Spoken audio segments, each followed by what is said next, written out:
আমার মদিনার কামলিওয়ালা নবী, মায়ার নবী, দয়ার নবী জাবালে আবু কুবাইস পাহাড়ের মধ্যে দাঁড়াইয়া আকাশের চন্দ্রের দিকে ইশারা করতে দেরি হয়েছে, আকাশের চাঁদ দুটুকরো হইতে দেরি করে নাই। সায়াতি শাজারু নাতাকাল হাজারু শাক্কাল কামারু বিইশারাতিহি আল্লাহু আল্লাহু আল্লাহু আল্লাহ আল্লাহু আল্লাহু আল্লাহু আল্লাহ। কষ্ট হচ্ছে আমার বাবাজিরা, জগতের বন্ধুরা রে, ও মুরব্বী বাবাজিরা গো, আমার বাড়িতে অবস্থানরত মা বোনরা যারা শুনছেন, বলতেছিলাম কি আমার দয়াল নবী, মায়ার নবী আকাশের চন্দ্র আঙ্গুল মুবারক দিয়ে ইশারা করতে দেরি হয়েছে, চাঁদ দুটুকরো হইতে দেরি করে নাই। আবু জেহেল নিচ্চুকে দেখেছে, আমার নবী মুচকি হেসে বললেন, চাচা দেখলেন তো, এবার বলুন চাচা কালেমা পড়বেন নে? বেঈমান আবু জেহেল আমার রসুলের অন্তর মুবারকে তখন কষ্ট দিয়া বলল, ভাতিজা তুমি আর কত জাদুগিরি করবা? আরো জোরে কন নাউজুবিল্লাহ। আমার নবী কি জাদুঘর? বেঈমান আবু জেহেল দয়াল নবীর জ্বলন্ত মুজিজা মুবারক দেখার পরেও আমার রসুলকে বলে নবী নাকি জাদুকর। এই কথাটা শোনার সাথে সাথে দয়াল নবীর চোখের পানি মুবারক টপ টপ করে ঝরতে লাগলো। আমার আল্লাহ তাআলা কুদরতের নজর দিয়া যখন দেখলেন আপন হাবিবের চোখের পানি টপ টপ করে পড়তেছে, আল্লাহ তাআলা ডাক দিয়া কয়, জিবরাইল, ও জিবরাইল তাকাইয়া দেখো রে, আবু জেহেল আমার বন্ধু নবী মুস্তাফার অন্তর মুবারকে কষ্ট দিয়া দিছে। আমার আল্লাহ ডাক দিয়া কয়, ও জিবরাইল, আমার বন্ধু নবী মুস্তাফার সামান্যতম কষ্ট আমি আল্লাহ সহ্য করতে পারি না। যাও জিবরাইল যাও, আবু জেহেলের দাঁত ভাঙ্গা জবাব দিয়ে আসো, ওহী নিয়ে আমার বন্ধুর কাছে চলে যাও। সাথে সাথে কোরআনে পাকের আয়াত অবতীর্ণ হয়ে গেল। সূরা বাকারার 7 নম্বর আয়াতে পাক আল্লাহ রাব্বুল আলামিন ওহীর মাধ্যমে জিবরাইল আলাইহিস সালামকে নবীর কদমে পাঠাইয়া দিলেন। জিবরাইল আলাইহিস সালাম নবীজির কদম মুবারকে হাজির হইয়া পড়ে শোনাইয়া দিলেন, বিসমিল্লাহির রহমানির রহিম,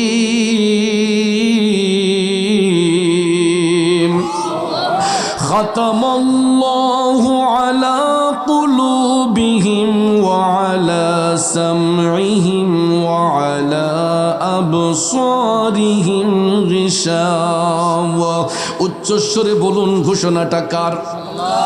আমার আল্লাহ বলতেছেন, খাতামাল্লাহ, আমি আল্লাহ মোহর মেরে দিয়েছি, শিল মেরে দিয়েছি। শুধু আবু জেহেল নয়, এখানে বহু বচন ব্যবহার করা হয়েছে।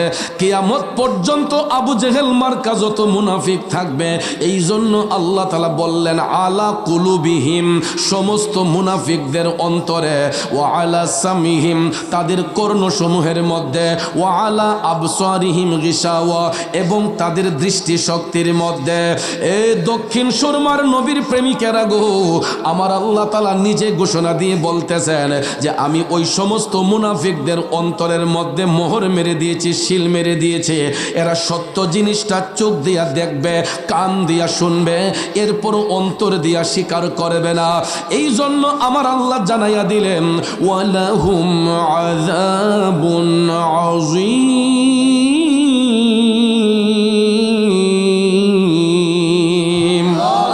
ওই সমস্ত মুনাফিকদের জন্য আমি আল্লাহ যন্ত্রণাদায়ক শাস্তি নির্ধারণ করে রেখেছে।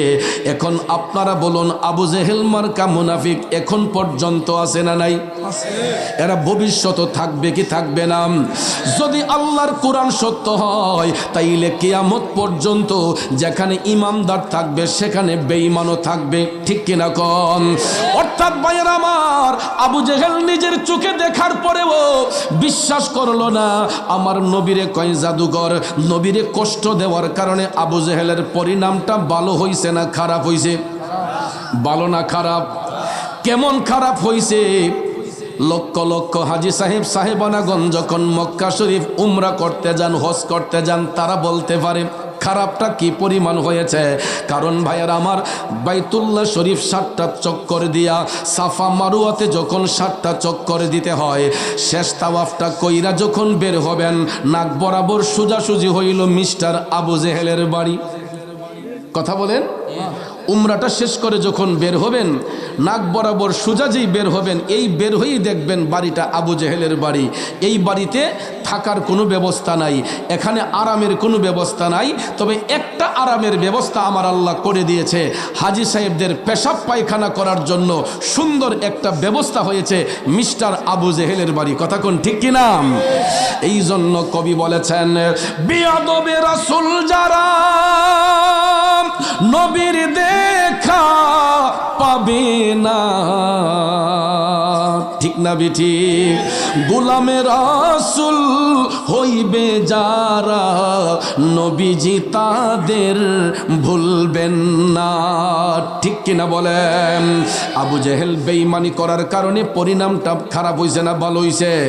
এই জন্য ভাইয়ের আমার, বন্ধুরা আমার, হযরতে আবু বকর সিদ্দিক, হযরতে ওমর নবীর গোলামি করার কারণে তাদের পরিণামটা ভালো হইছে না খারাপ হইছে? কেমন ভালো হইছে? নবীর গোলামি করার কারণে তারা এখন পর্যন্ত নবীর পাশে শুয়ে শুয়ে আরাম করছেন, ঠিক কিনা বলেন? এই জন্য যুবক বন্ধুরা আমার, আবু জেহেল নবী দেখার পর নবী চিনল না, এই জন্য আবু জেহেল জাহান্নামী, আবু লাহাব জাহান্নামী। কিন্তু ভাইয়ার আমার, এখন আপনারা বলতে পারেন, হুজুর আমরা তো সারা জীবন শুনলাম বিয়াদবে রাসূল যারা নবীর দেখা পাবে না, আশেকে রাসূল হইবে যারা, নবী তাদের ভুলবে না। কিন্তু আমি এখানে আশেকে রাসূল বলি নাই, আমি বলেছি গোলামে রাসূল হইবে যারা, নবী তাদের ভুলবেন না। বলতে পারেন হুজুর আপনি আশেকে রাসূল না বলে গোলামে রাসূল বললেন কেন? কারণ বাজান, আমাদের মতো অযোগ্য নাচিস ব্যক্তিরা এখনো তো ভালো করে নবীর গোলামি বনতে পারি নাই। আশেকে রাসূল এই উপাধিটা অনেক উপরের দরজার একটা লকব। আশেকে রাসূল এটা মুখের কথা নয়, এটা অনেক উপরের দরজার একটা লকব। মুখে মুখে আশেকে রাসূল বললে হবে না, ঠিক কিনা কন? ডক্টরের ডিগ্রি অর্জন না করে কেউ যদি নামের আগে ডক্টর লেখে, এটা কি মানানসই হবে? এমবিবিএস না হয়ে কেউ যদি নামের আগে এমবিবিএস লেখে, এটা কি মানানসই হবে? আশেকে রাসূল এটা মুখের কথা নয়। আশেকে রাসূল যিনি হবে, একটা মুস্তাহাব আমল পর্যন্ত বাদ দিতে পারবে না। আশেকে রাসূল যারা হবে, আমার নবীর একটা সুন্নত বাদ দিবে না, একটা ওয়াজিব বাদ দিবে না, একটা ফরজ বাদ দিবে না। কিন্তু ভাইয়ের আমার আপনার জীবনটা একটু অনুসরণ করে দেখুন, আমরা কতগুলা অন্যায় করতেছি, কতগুলা পাপ করতেছি। এই জন্য মুখে মুখে আশেকে রাসূল বললে হবে না, আগে নবীর গোলামি করতে হবে। গোলামি শিখলে মুখের কথাই নয়, গোলামি যখন করবেন, গোলামি করতে করতে অটোমেটিকলি একদিন আশেকের খাতায় নাম পড়ে যাবে, ঠিক কিনা বলেন? আর আশেক যদি বলতে হয়, আশেকে রাসূল যদি বলতে হয়, আমার নবীকে সরাসরি না দেখার পরেও যেই লোকটা আমার নবীর প্রেমে ফানা ছিলেন, এই আশেকে রাসূল যদি বলতে হয়, আশেকে রাসূল বলা যায় হযরতে ওয়াইস আল কারনীকে। কথা বলেন, ও आशिकुन का ऐसा बने हजरत वैसल करनी बने हजरत वैसल करनी बने। এই ওয়াইসাল কারণীর নামটা মোটামুটি সবাই আমরা জানি। কি প্রেম করেছিল আমার নবীর সঙ্গে গো বন্ধু, একটু গভীর ধ্যানে চিন্তা করবেন। উহুদের ময়দানে আমার মদিনার কামলিওয়ালা নবী যখন রোমা পাহাড়ের একটা সাইডে রসুল যখন দাঁড়িয়েছিলেন, কাফেররা যখন একটার পর একটা পাথর আমার নবীকে উদ্দেশ্য করে মারতে লাগলো, হঠাৎ করে দেখা যায় একটা পাথরের আঘাত গিয়ে আমার নবীর দন্ত মুবারকের মধ্যে লেগেছে। পাথরটা পড়ার সাথে সাথে আমার দয়াল নবীর দাঁত মুবারক ভেঙে গেছে, রক্ত মুবারক গোলা টপ টপ করে ঝরতেছে। আমার রসুল উহুদ পাহাড়ের মধ্যে যেই জায়গাতে বসেছিলেন, আমি অধম গুনাহগার 2017 সালে যখন মদিনা শরীফ গেছি, আমি তখনও দেখে আসছি বাজান, এখনো ওই জায়গাতে নবীজির হাত মুবারকের ছাপ, পাও মুবারকের ছাপটা লেগে আছে। কিন্তু হাজী সাহেবরা ভিড় করার কারণে এখন সৌদির সরকার এটাকে সিমেন্ট দিয়ে বন্ধ করে রাখছে, যাতে হাজী সাহেবরা এখানে গ্যাদারিং না করে। রসুল যেখানে বসেছিলেন, দাঁত মুবারক শাহাদাত বরণ করার পরে ওই জায়গার মধ্যে যে বসেছিলেন, আমার নবীজির কষ্ট হয়েছিল। দাঁত মুবারক থেকে যখন রক্ত মুবারক টপ টপ করে পড়ছিল, তখন তো ভাইয়ার আমার 3টি লাইন ছিল না, মোবাইল ফোন ছিল না, নাকি ছিল? কোনো সফটওয়্যার ছিল না, গুগল সফটওয়্যার আবিষ্কার হয় নাই। বর্তমানে তো আমরা কোনো জায়গায় সংঘর্ষ হলে, দ্বন্দ্ব হলে মুহূর্তের মধ্যে খবরটা জানতে পারি মোবাইল ফোনের মাধ্যমে, ঠিক কিনা বলেন? মোবাইল ফোনের মাধ্যমে মুহূর্তের মধ্যে খবর জানতে পারি। তখন সময় তো এই অ্যান্ড্রয়েড মোবাইল, বাটন মোবাইল এইগুলা কিছুই ছিল না। কিন্তু তখনও আমার আল্লাহ একটা সফটওয়্যার সৃষ্টি করেছিলেন। এই সফটওয়্যারটা হচ্ছে প্রত্যেকটা মানুষের বাম স্তনের 2 আঙ্গুল নিচে। এই সফটওয়্যারটাকে বলা হয় লাতিফায়ে কালব। কি বলা হয়? এই সফটওয়্যারটাকে বলা হয় লতিফায়ে কালব। এটা জন্মের পরে আয়নার মতো পরিষ্কার থাকে। নারী পুরুষ যখন 12 বছর প্লাস হয়, তখন নফসে আম্মারার ধোঁকার মধ্যে পড়িয়া মানুষ যখন পাপের দিকে ড্রাইভার্ট হয়ে যায়, আস্তে আস্তে করে ওই কালটা অন্ধকার হয়ে যায়। যেই রকম কয়লা পুড়লে আংরা হয়ে যায়, গুনাহ করতে করতে মানুষের দিলটা পাষাণ হয়ে যায়। দিলটা যখন মরে যায়, ওই মানুষ মানুষকে খুন করতে দ্বিধা করে না। আর যেই ব্যক্তির কাশফুল কলব হয়, কালবটা যখন নূরান্বিত হয়, কালবটা যখন নূরান্বিত হয়, ওই বান্দা শুধু দুনিয়া নয়, চোখ বন্ধ করলে আমার আল্লাহর আরশ পর্যন্ত দেখতে পায়। বন্ধুরে, উহুদ পাহাড়ে আমার নবীজির দাঁত মুবারক শহীদ হয়েছে। ইয়ামেন দেশের অন্তরালে ছোট্ট একটা এলাকা করণ। এই করণ দেশের মধ্যে আমার নবীর প্রেমের একটা পাগলা ছিল। ওই পাগলার নাম ছিল হযরতে ওয়াইস আল কারনী। এটা দুনিয়ার পাগল না, ভাবের পাগল না। এই ওয়াইস আল কারনী আমার আল্লাহর প্রেমে পাগল ছিলেন, আমার নবীর প্রেমে পাগল ছিলেন, ঠিক কিনা কম? এই জন্য আসে কয়, নবীর প্রেমে পাগল হলে, নবীর প্রেমে পাগল হলে আল্লাহ তাআলা খুশি। নবীর দুরূদ পড়ো দিবানিশি। নবীর প্রেমে পাগল হলে, নবীর প্রেমে পাগল হলে আল্লাহ তাআলা খুশি। নবীর দুরূদ পড়ো দিবানিশি। খারাপ লাগতেছে ভাইয়েরা, বন্ধুরে, এই করণ দেশের মধ্য থেকে ওয়াইস আল কারনী যখন কাশফুল কলুবের মাধ্যমে অন্তর্চক্ষু দিয়ে যখন জানতে পারলো যে আমার নবীজির দাঁত মোবারক শাহাদাত বরণ করেছে, টপ টপ করে চোখের পানি ছেড়ে ওয়াইস আল কারনী কান্না শুরু করে দিলেন। না জানি আমার দয়াল নবীর কত কষ্ট হয়েছে। ওয়াইস আল কারনী টপ টপ করে চোখের পানি ছেড়ে কান্না করে কয়, আমি কি করব, কি করব রে, আমার নবীজির না জানি কত কষ্ট হয়েছে। ওয়াইস আল কারনী ভাবতে লাগলেন কোন দাঁতটা জানি পড়ছে, উপর থেকে নাকি নিচ থেকে পড়লো। তিনি ভাবতে ভাবতে প্রথমে ব্যথাটা অনুভব করার জন্য উপরের পারি থেকে নিজের একটা দাঁত মোবারক সচেতন অবস্থায়, স্বজ্ঞানে, স্বমস্তিষ্কে ওয়াইস আল কারনী উপরের পারি থেকে একটা দাঁত মোবারক টান দিয়া খুললেন। রক্ত মোবারকটা যখন ফিচকি মেরে বের হয়েছে, ওয়াইস আল কারনী কয়, আমার নবী না জানি কত কষ্ট পাইছে গো। এই বলি আওয়াজ করনি কয়, না মনে হয় উপরেরটা নয় নিচেরটা। তখন নিচ থেকে আরেকটা দাঁত টান দিয়া খুললেন।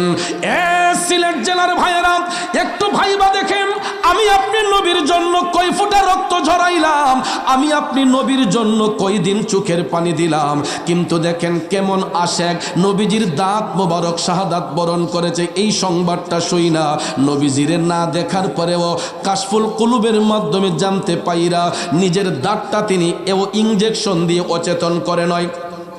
সাধারণত আমার আপনার যদি দাঁতে ব্যথা হয়, একটা দাঁত যদি খুলতে হয়, ডাক্তার সাহেবের কাছে গেলে দেখবেন আগে ইঞ্জেকশন দিয়ে জায়গাটারে অচেতন করে, অপারেশন করে আমাদের দাঁতটা খুলে ইনজেকশনের পাওয়ার যখন চলে যায় তখন দেখবেন ব্যথা কত প্রকার ও কি কি আমরা টের পাই।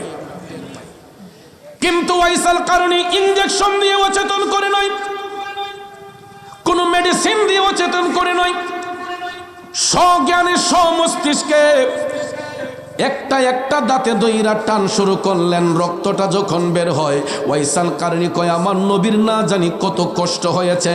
এই কষ্টের কথা চিন্তা করতে করতে একটা নয় দুইটা নয় নিজের 32টা দাঁত মুবারক আমার জিন্দা নবীর প্রেমে কুরবান কইরা দিছে। ও आशे कुन का ऐसा बने हजरत वैसल करनी बने पाया नबी को एक दात पर उनको 32 घराना खुल गई इश्क नबी दिल में पैदा करो क्या रसूल खुदा के भूल गई এ দক্ষিণ সুরমার বাবাজিরা একটাবার চিন্তা করে দেখুন নবীজির বিরহ বেদনায় যেই আশেক নিজের 32টা দাঁত মোবারক খুলতে পারে রে, ওই আশেকের অন্তরে আমার নবীর ভালোবাসা কতটুক থাকতে পারে আপনাদের বিবেকের মধ্যে ছাড়লাম। এবার আসুন ভালোবাসার টানে আমার নবী তাকে কি উপহার দিলেন। বন্ধু আমার মদিনার কামলিওয়ালা নবী এই পৃথিবীতে 63 বছর জিন্দেগি কাল মোবারক কাটানোর শেষ প্রান্তে যখন আসলেন, প্রতিদিন আমার নবীজি আসহাবে সুফার মধ্যে বসিয়া সাহাবায়ে কেরামের উদ্দেশ্যে তালিম প্রদান করতেন। আমার নবীজি নসিহতপূর্ণ তালিম প্রদান করতেন। হঠাৎ একদিন দেখা যায় এই মাজলিসের মধ্যে হযরতে উমর রাদিয়াল্লাহু তাআলা আনহু বসা, হযরতে আলী রাদিয়াল্লাহু তাআলা আনহু বসা, অন্যান্য সাহাবায়ে কেরাম আমার নবীর মাজলিসের মধ্যে বসা। হঠাৎ করে হযরতে উমর রাদিয়াল্লাহু তাআলা আনহু তাকাইয়া দেখে গো আমার নবীর শরীর মোবারকের জুব্বা মোবারক খানা নূরে জ্বল করতেছে। সুবহানাল্লাহ। পৃথিবীতে এর চাইতে দামি পোশাক আর আছে? কথা বলেন, থাকতে পারে? আমার নবীজির পোশাকের চাইতে দামি পোশাক পৃথিবীতে আর কারো আছে? থাকতে পারে? নবীজির জুব্বা মোবারক নূরে ঝলঝল করতেছে। হঠাৎ করে হযরতে উমর রাদিয়াল্লাহু তাআলা আনহু দাঁড়াইয়া নবীজির কদম মোবারকে সালাম পেশ করলেন। আসসালাতু ওয়াসসালামু আলাইকা ইয়া রাসূলুল্লাহ। নবী গো, ওগো মায়ার নবীজি, আমি গোলাম আপনার কদমে একখানা আরজি পেশ করতে চাই। দয়াল নবী মুস্কি মুস্কি হাসি দিয়ে বললেন, ওমর কি আরজি তুমি পেশ করবা? হযরত ওমর ডাক দিয়ে কয়, নবী গো, আপনার জুব্বা মোবারক খানা নূরে ঝলঝল করতেছে। ইয়া রাসূলুল্লাহ, নবী গো, যদি আপনার ভেসাল হয়ে যায়, ইন্তেকাল হয়ে যায়, আপনার এই জুব্বা খানা আমরা কাকে দান করব, কি করব? নবী গো, যদি আপনার ভেসাল মোবারক হয়ে যায়, আপনার এই জুব্বা নিয়ে তো অনেকেই টানাটানি করবে। আমি জানতে চাই এটা কি করব, কাকে দান করব? রাসূল কোনো কথা বলছেন না। হযরতে ওমর প্রশ্ন করে বসে রইলেন। একটু পরে হযরতে আলী রাদিয়াল্লাহু তাআলা আনহু দাঁড়াইয়া তিনিও আমার নবীকে সালাম দিয়া একই প্রশ্ন করলেন। দয়াল নবী মাওলা আলীর কথারও কোনো উত্তর দিলেন না। একজন একজন করে অনেকেই প্রশ্ন করতে লাগলো, কারো কথার জবাব আমার রাসূল দিচ্ছেন না। কিছুক্ষণ পরে দেখা যায় নবীজির চোখের পানি মুবারক টপ টপ করে ঝরতেছে। হযরতে উমর ডাক দিয়া কয়, নবী গো, ইয়া রাসূলুল্লাহ, আমরা গোলামরা কি আপনার অন্তর মুবারকে কষ্ট দিয়েছি? আমার দয়াল নবী কয়, সাহাবারা রে, তোমরা কখনো আমি রাসূল। হযরতে ওমর ডাক দিয়া কয়, তাইলে নবী গো, আপনার চোখের পানি মুবারক পড়তেছে কেন? আমার রাসূল বললেন, ওমর, ও আলী, তোমরা শোনো, যেই দিন আমি রাসূলের ভেসাল হইয়া যাবে, আমি রাসূলের ভেসাল হওয়ার পরে তোমরা কেউ আমার জুব্বা নিয়ে টানাটানি কইরো না। আমি এই মুহূর্তে আমার একটা পাগলার কথা স্মরণ করে কাঁদতেছি। সাহাবায়ে কেরাম ডাক দিয়ে কয়, নবী গো, কে সেই ভাগ্যবান পাগল যার জন্য দিনের নবী চোখের পানি ছেড়ে কান্দে? আমার রসুল কয়, আমার এই পাগলার নাম হলো ওয়াইস। নাম কি? সাহাবায়ে কেরাম বললেন, ইয়া রাসূলুল্লাহ, আমরা তো কোনোদিন এই নাম শুনি নাই। আমার রসুল বললেন, শোনার কথাও না, আমার এই পাগলা ইয়ামেন দেশের অন্তরালে করণ দেশে বাস করে। যদি কোনোদিন কোনো কারণে আমার পাগল ওয়াইসের সাথে তোমাদের সাক্ষাৎ হয় কোনো জায়গায়, আমি নবীর পক্ষ থেকে তাকে সালাম দিবা, আমার গুনাহগার উম্মতের জন্য তারে একটু দোয়া করতে বলবা, আর আমার এই ব্যবহৃত জুব্বাখানা আমার পাগল ওয়াইসকে তোমরা আমার পক্ষ থেকে হাদিয়া দিবা। আর জোরে জোরে কন্যা সুবহানাল্লাহ। পলকে জীবন দিয়ে দেব যদি নবী তুমি চাও, কলিজা টুকরা করে দেব যদি নবী তুমি চাও। ও গোয়ারি জি আমার এই অধমের একবার দেখা দাও, হাবিবি ইয়া রাসূলুল্লাহ, হাবিবি ইয়া হাবিবাল্লাহ, হাবিবি ইয়া রাসূলুল্লাহ, হাবিবি ইয়া হাবিব। আমার নবীর সাথে প্রেম করলে লাভ না লস? জোরে কোন লাভ না লস? এ নবীর প্রেমিকেরা, যুবক বন্ধুরা, ওয়াইসাল কারণী না দেখে আমার নবীর সঙ্গে প্রেম করার পরেও দয়াল নবীর পক্ষ থেকে পৃথিবীর শ্রেষ্ঠ প্রেজেন্টেশন আমার নবী ওয়াইসাল কারণীর জন্য বরাদ্দ করেছেন। যখন সাহাবায়ে কেরাম জানতে পারলেন, তখন তারা বলতেছে, নবী গো, আমরা না হয় ইয়ামেন দেশে সফর করলাম, কোনোদিন যদি সাক্ষাৎ হয়, ওই এলাকায় তো ওয়াইস নামে আরো অনেক লোক থাকতে পারে, আপনার পাগল ওয়াইসকে আমরা চিনব কেমনে?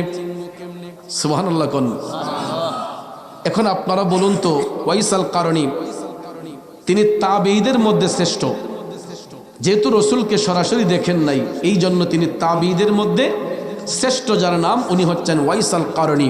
গভীর মনোযোগ, নবীজির সাথে সরাসরি সাক্ষাৎ হয় নাই, এমত অবস্থায় সাহাবায়ে কেরাম বললেন, ইয়া রাসূলুল্লাহ, এই নামের তো অনেক লোক করণ দেশে থাকতে পারে, আপনার পাগল ওয়াইসকে আমরা চিনব কেমনে? এখন আমার নবী চিনাতে পারবে কি পারবে না? এই বিশ্বাস আপনাদের আসেনি?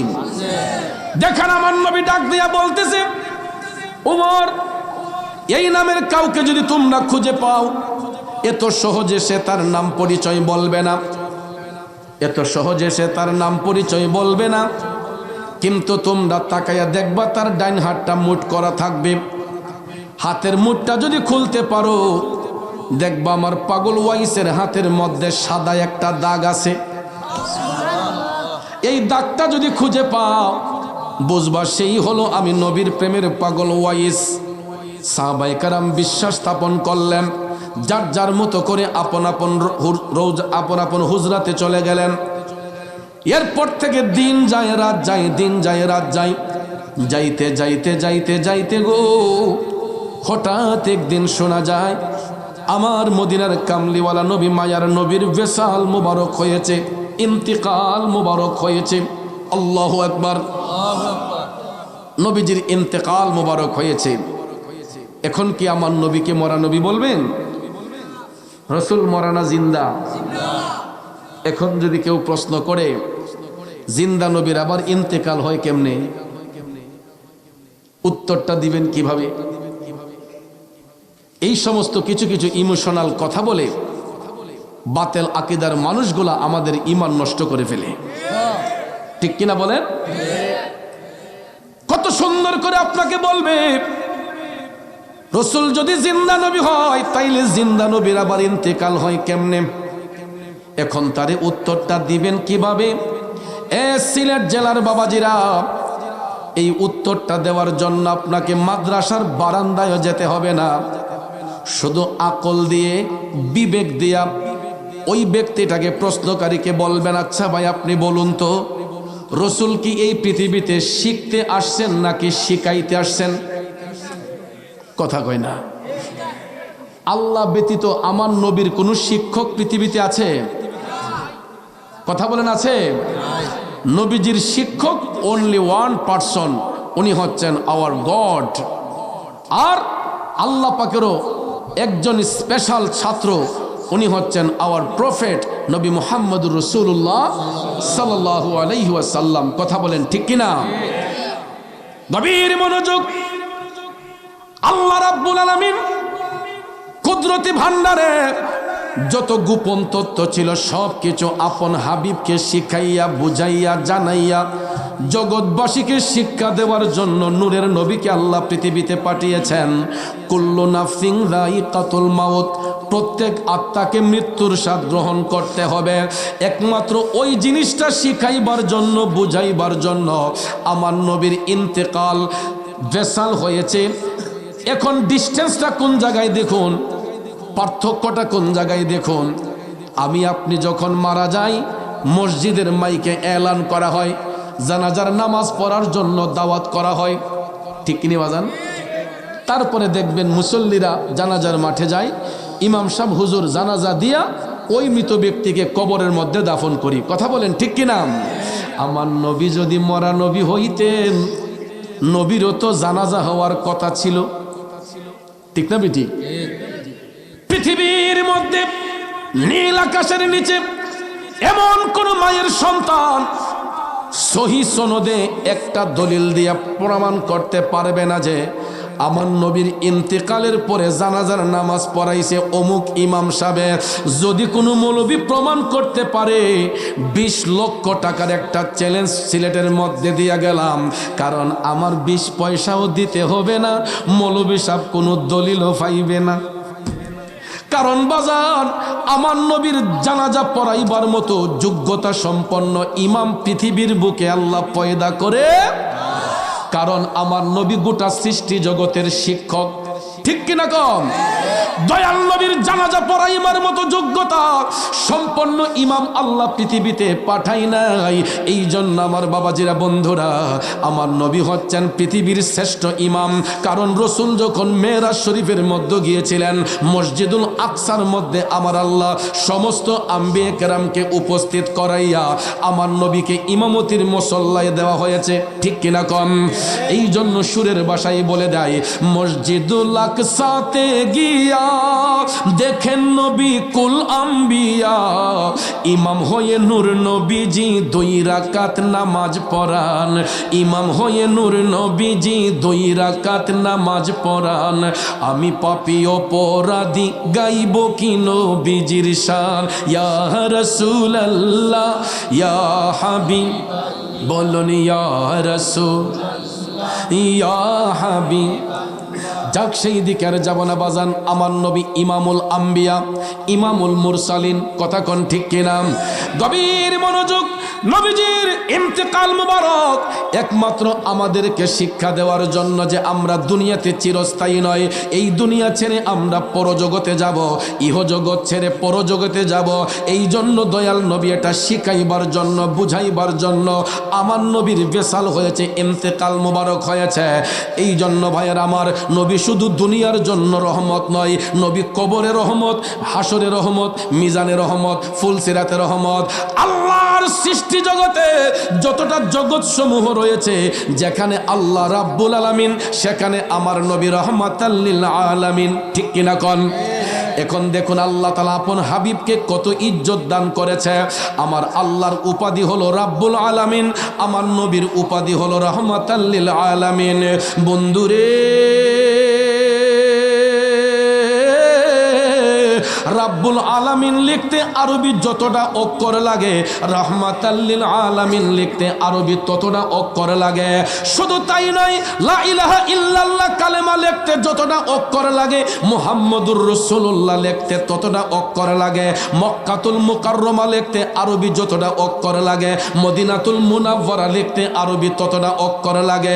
দুনিয়াতে মসজিদ লিখতে যতটা অক্ষর লাগে, মাদ্রাসা লিখতে আরবি ততটা অক্ষর লাগে। তাইলে নামের সাথে নাম মিলাইয়া আপন হাবিবরে ইজ্জত দিছেন কে? আমরা তোমায় না চিনিলে তোমার কে আসে যায়। ও রাসূল আমরা তোমায় না চিনিলে তোমার কে আসে যায়।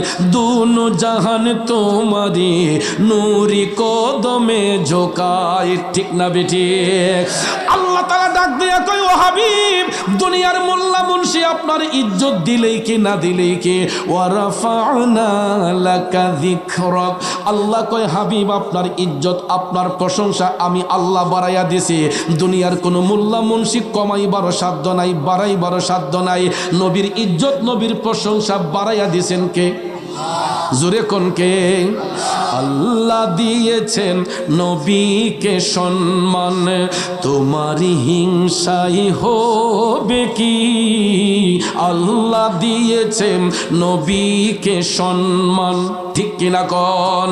বন্ধুরা আমার, বাবাজিরা আমার, নবীর ইন্তেকাল মুবারক একমাত্র আমাদেরকে শিখাইবার জন্য, বুঝাইবার জন্য। যাক, আমি সেই দিকে গেলে আলোচনা লম্বা হয়ে যাবে। আসুন মূল কথার মধ্যে চলে যাই। আমার নবীর বিশাল মুবারকের পরে গো হযরতে উমর, হযরতে মওলা আলী তারা ভাবলেন যে একটা সফর করি ইয়ামেন দেশের উদ্দেশ্যে। নবী তো বলেছেন যে কোনোদিন যদি আমার পাগল ওয়াইসের সাথে সাক্ষাৎ হয়, আমার জুব্বাখানা তাকে হাদিয়া দিও, আমার পক্ষ থেকে সালাম দিও, আমার উম্মতের জন্য দোয়া করতে বলিও। এই সিদ্ধান্তের মধ্যে অটল হয়ে হযরতে মওলা আলী, হযরতে উমর তারা প্রিপারেশন নিলেন যে আমরা একটা সফর করি ইয়ামেন দেশে। দুইজন একসঙ্গে নবীজির জুব্বা মুবারক খানা হাতে নিয়ে তারা রওনা হয়ে গেলেন ইয়ামেন দেশের উদ্দেশ্যে। বন্ধু, যাইতে যাইতে যাইতে তারা যখন ইয়ামেন দেশে গিয়া উপস্থিত হলেন, তো ইয়ামেন তো একটা প্রদেশের নাম। ওই প্রদেশের অন্তরালে ছোট্ট একটা এলাকার নাম করন। অনেকেই চিনে না, জিজ্ঞেস করার পরে অনেকেই চিনে না। যেমন ধরেন দক্ষিণ সুরমা একটা থানা, ঠিক কিনা? দক্ষিণ সুরমার ভিতরে এমনও গ্রাম আছে আপনারা দক্ষিণ সুরমার বাই হয়েও আপনারা চিনেন না, আছে না? এটা একটা থানা। এই থানার অধীনে এমনও গ্রাম আছে আপনাদের অজানা। হযরতে উমর প্রতিদিন ইয়ামেন দেশে মাজলিসের মধ্যে বৈশাখ করণ দেশ তাল্লাশ করেন, কেউ চিনে না। প্রতিদিনের ন্যায় হঠাৎ একদিন অনেক বড় একটা মাজলিসের মধ্যে বৈশা তারা আলোচনা করতেছেন। এক পর্যায়ে হযরতে আলী ডাক দিয়ে বললেন, ও মাজলিসের ভাইয়েরা, আপনাদের এই মাজলিসের মধ্যে এখানে করণ দেশের কোনো লোক আসছেননি? তখন দেখা যায় আল্লাহর কুদরতে, আল্লাহর রহমতে কয়েকজন লোক পিছন থেকে হাত তুলে বলতেছে যে হুজুর, আমরা এখানে বাণিজ্য করতে আসছি, আমাদের বাড়ি করণ। সুবহানাল্লাহ কোন? নবীর প্রেমিকেরা হযরতে উমর ডাক দিয়ে বললেন, আপনারা আমাদের একটু কাছে আসেন। এই করণ দেশের ভাইরা যখন নিকটে আসলো, হযরতে উমর ডাক দিয়া বললেন, ভাইরা আপনাদেরকে ডাকার কারণ হলো, আচ্ছা বলুন তো আপনাদের করণ দেশে ওয়াইস নামে কোনো লোক বাস করেনি? এরা বেড়াইতে কো না হুজুর, এই নামের তো কোনো লোক আমাদের সমাজে বাস করে না। কিসে বাস করে না? এই নামের কোনো লোক আমাদের সমাজে বাস করে না। হযরত আলী ডাক দিয়া বললেন, আচ্ছা ভাই, এই নামের কোনো ব্যক্তিকে আপনাদের এলাকায় চিনেননি? তখন করণ দেশের লোকেরা ডাক দেয়া কয়, হুজুর এই নামের কোনো লোক আমাদের সমাজে বাস করে না, তবে ওই নামের একটা পাগলা আছে আমাদের এলাকার মধ্যে। হুজুর ওই নামের একটা পাগলা আছে আমাদের এলাকায়, সে সমাজে বাস করে না। লোকালয়ের অন্তরালে আমাদের করণ দেশে নির্জন একটা জঙ্গল আছে, প্রায় সময় দেখি একটা গাইড কান্দে লইয়া জঙ্গলার ভিতরে আসা যাওয়া করে। টপ টপ করে চোখের পানি ছেড়ে দিয়া হযরতে উমর ডাক দিয়া কই, ভাইয়েরা রে, এ করণ দেশের ভাইয়েরা, ওই পাগলটাকে আমাদের দরকার, আমরা ওই পাগলার সাথে একটু সাক্ষাৎ করতে চাই, আমাদেরকে নিয়ে যাবেননি? তখন লোকেরা ডাক দেয়া কই, হুজুর আমাদের করণ দেশে এত লোক থাকতে পাগলারে তাল্লাশ করেন কেন? কথাটাই তো এই জায়গা। আসল কথা হলো ভাইয়ার আমার, যে যারে চিনে সেই তারে কিনে। কথা বলেন। এই নিঃসিলামের মধ্যে ঘুইরা দেখে এমনও পাগল আছে রে, দেখতে হয়তো আমাদের কাছে তারে নোংরা মনে হয়। এই নিঃসিলামের মধ্যে গিয়েও দেখেন এমনও পাগল আছে, আমাদের চোখের সামনে দিয়ে হাঁটতেছে, দেখতে হয়তো আমাদের কাছে খারাপ লাগতেছে, তার নোংরা মনে হয়, আজাব মনে হয়। কিন্তু ওই পাগলাটাও যাইয়া দেখেন গোপনে আমার মৌলার সাথে প্রেম কইরা আল্লাহর বন্ধু হইয়া গেছে। এই জন্য নবীর প্রেমিকেরা পায়ে হাত ধরে বলবো, এমন একটা জায়গায় আজকে ওয়াজ করতে আসছি রে, এই জায়গার ইতিহাস অনেক লম্বা। সিলেটের নাম তো সিলেট ছিল না, এই সিলেটের পূর্ব নাম ছিল শ্রীহট্ট। ইতিহাস পইরা দেখেন, সিলেটের পূর্ব নাম ছিল কি? শ্রীহট্ট। শ্রীহট্ট মানে কি জানেন? এখানে হিন্দু স্ত্রীরা গন্ডগোল করত, ফ্যাসাদ করত। এই সিলেটের পূর্ব নাম ছিল শ্রীহট্ট। এই নামের পরিবর্তন হয়েছে সুলতানুল বাংলা, বাংলার সুলতান, বাংলার বাদশাহ ইয়ামেন দেশ থেকে যিনি এই ইসলামের মশাল নিয়ে এসেছিলেন, হজরতে বাবা শাহজালাল মুজাররদ ইয়ামানি রহমাতুল্লাহ আলাইহি। কথা বলেন। তারা কোনো অস্ত্র নিয়ে আসেন নাই, কোনো বোমা নিয়ে আসেন নাই, তাদের সবচেয়ে বড় অস্ত্র ছিল, তাদের জবানে ছিল আল্লাহু আকবারের ধ্বনি। ঠিক কিনা কম?